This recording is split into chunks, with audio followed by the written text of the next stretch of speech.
immediate topic is the same, the parliamentary government, why and how.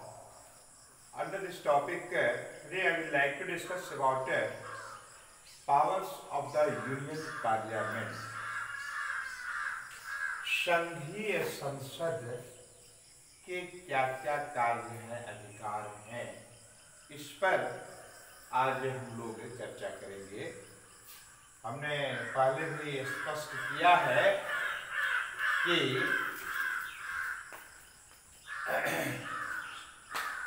Lok Sabha और राज्यसभा दोनों, और यानी राष्ट्रपति, लोकसभा और राज्यसभा दोनों मिलाकर पार्लियामेंट के रूप में जाना जाता है।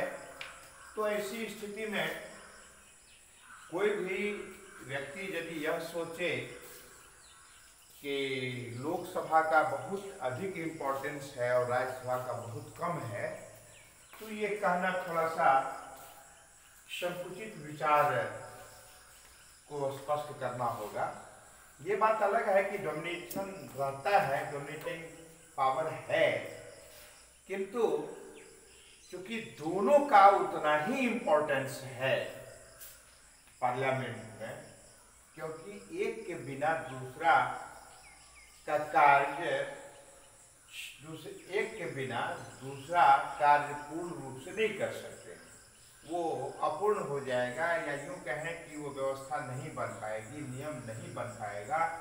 यही कारण है कि दोनों ही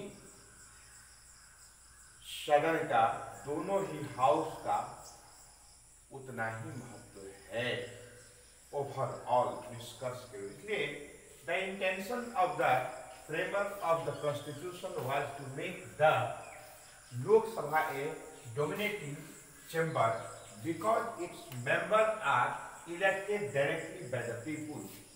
ये बात सही है, क्योंकि इसको डायरेक्टली इलेक्ट किया जाता है, यानी आम पब्लिक के द्वारा, इसलिए इसका इंपॉर्टेंस ज्यादा होता है इस दृष्टिकोण से, क्योंकि जनता डायरेक्ट चुनकर भेजती है। किंतु राज्यसभा में क्या होता है, हमने राज्यसभा के इलेक्शन के बारे में बताया है आप लोग, राज्यसभा के सदस्य के इलेक्शन के बारे में। इसका पैटर्न राष्ट्रपति के इलेक्शन के जैसा होता है, और इसमें जनता डायरेक्ट नहीं चुनती है, बल्कि जनता के द्वारा चुने गए प्रतिनिधियों के माध्यम से जो मेंबर ऑफ अपर हाउस होते हैं उनका चयन होता है। तो इसीलिए डायरेक्टली जो इफेक्टिव होता है, इसलिए इसको डोमिनेटिंग लिखा गया है। इफेक्टिव जो होता है वो लोकसभा के रूप में होता है, ये बात सही है। किंतु इसमें देखिए क्या है कि but house together are called the parliament of India, यानी दोनों मिलाकर के ही संसद कहलाती है। इसको हम कभी भूलेंगे नहीं, इसको याद रखें कि दोनों का इंपॉर्टेंस लगभग बराबर ही है। कुछ में प्रभावी राज्यसभा हो जाते हैं, कुछ में लोकसभा हो जाते हैं। कभी कभी आप देखते होंगे राज्यसभा में अपेक्षाकृत ज्यादा इंटेलेक्चुअल पर्सनैलिटी होते हैं उसके मेंबर अपेक्षाकृत लोकसभा के। लोकसभा में जब ज्यादा मेंबर होते हैं तो राज्यसभा में क्वालिटी ज्यादा होते हैं। लोकसभा में यदि 5 साल का कार्यकाल होता है तो राज्यसभा, लोकसभा का कार्यकाल 5 साल का होता है तो राज्यसभा के सदस्यों का कार्यकाल 6 साल का होता है। तो अपने अपने जगह पर दोनों का इंपॉर्टेंस है, इसको हम लोग नजरअंदाज नहीं कर सकते हैं। अब ऐसे इसके जो पावर्स हैं यूनियन पार्लियामेंट के, इसमें क्या है कि लेजिस्लेटिव पावर्स। तो लेजिस्लेटिव पावर में क्या होता है कि आप सबको पता है, हम बताए हुए हैं कि संपूर्ण देश में जितने भी वस्तु, सामग्री, विभाग, विषय है, उन सबको 3 श्रेणियों में सामान्य रूप से बांटा गया है। एक को कहते हैं, और उस तीनों श्रेणी का नाम है union list, state list and concurrent list. तो यूनियन लिस्ट में वे सारे के सारे विषय आते हैं जिस पर पूरा नियंत्रण स्वामित्व सेंट्रल गवर्नमेंट का होता है, संघीय सरकार का होता है। तो इससे संबंधित जितने भी मैटर्स आते हैं, विषय आते हैं, उस पर लॉ मेकिंग का काम ये जो है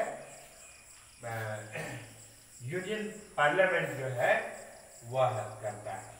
और साथ ही साथ कंकरेंट लिस्ट जो है, कंकरेंट लिस्ट पर भी, क्योंकि इसमें क्या होता है ओवरऑल कि दोनों का नियंत्रण होता है, किंतु प्रभाव इस पर अंततः जो निष्कर्ष होता है वो सेंट्रल गवर्नमेंट का ही होता है, संघीय सरकार का ही होता है। इसको भी इसको, लेकिन कभी कभी और स्टेट गवर्नमेंट जो होते हैं वो स्टेट लिस्ट के लिए नियम बनाने के लिए अधिकृत होता है। लेकिन विशेष परिस्थिति में क्या होता है, विशेष परिस्थिति में स्टेट लिस्ट में भी यूनियन गवर्नमेंट का यानी कि यूनियन पार्लियामेंट का ही के ही द्वारा नियम बनाए जाते हैं।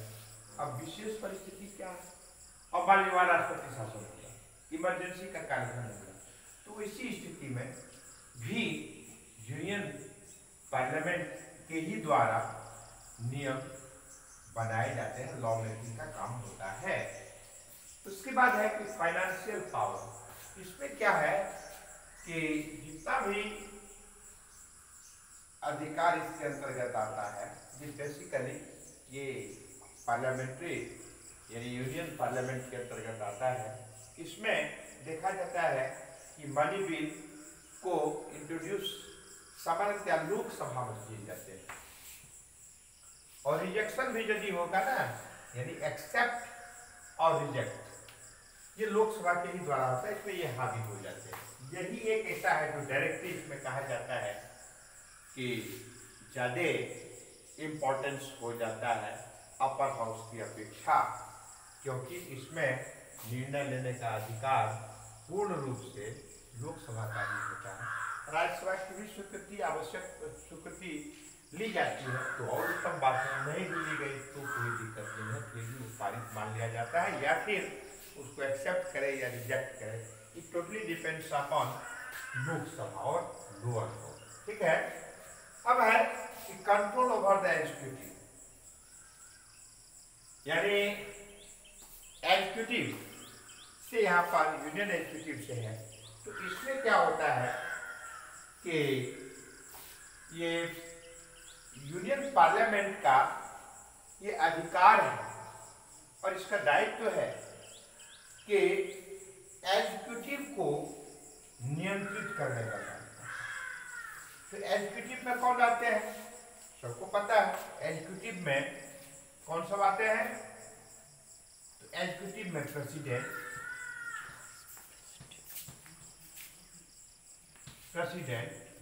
प्राइम मिनिस्टर,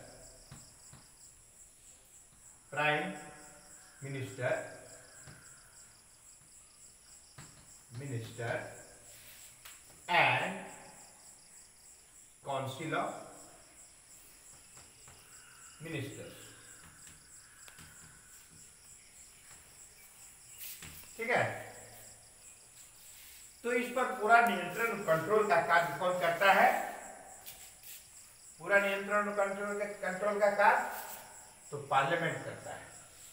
क्यों भाई, इसलिए कि उसमें दोनों सदन उसमें इन्वॉल्व होते हैं, राष्ट्रपति के साथ साथ दोनों सदन इन्वॉल्व होते हैं। और सामान्यतः ऐसा देखा जाता है कि बेसिकली लोअर हाउस के ही मेंबर इसमें काउंसिल ऑफ मिनिस्टर आते हैं। हाँ, काउंसिल ऑफ मिनिस्टर में अपर हाउस के भी हो सकते हैं, लेकिन ज्यादा उसकी प्रमुखता लोअर हाउस की होती है। तो इस पर नियंत्रण करने का कार्य, शासित करने का कार्य, कंट्रोल करने का कार्य ओवरऑल ये पार्लियामेंट का होता है, यूनियन पार्लियामेंट का होता है। तो यह भी एक कार्य है। इसके बाद जो लॉ अमेंडिंग द कॉन्स्टिट्यूशन, तो जब कोई भी संशोधन किया जाता है, बहुत बड़ा बदलाव करने की बात आवश्यक है, जब देश को लगता है कि इस प्रकार का बदलाव किया जाना आवश्यक है देश के हित के लिए, तो इसमें संविधान के मूल में भी बदलाव किया जा सकता है। उसके लिए आवश्यक है कि 2/3 मेजोरिटी का होना आवश्यक है, यानी वो केवल उसमें सिंपल मेजोरिटी से काम नहीं करेगा। सामान्य लॉ मेकिंग के लिए वो ठीक है, more than 50% majority is essential for the making of rules and regulations in general way. But if it is necessary to change major change in the basic theme of our constitution, so it is necessary to passing by 2/3 majority. Okay, no doubt. Now next one is elective functions. ये क्या चीज होता है? तो elective functions में आता है कि प्रेसिडेंट के चुनाव में ये पार्लियामेंट में, जो यूनियन पार्लियामेंट में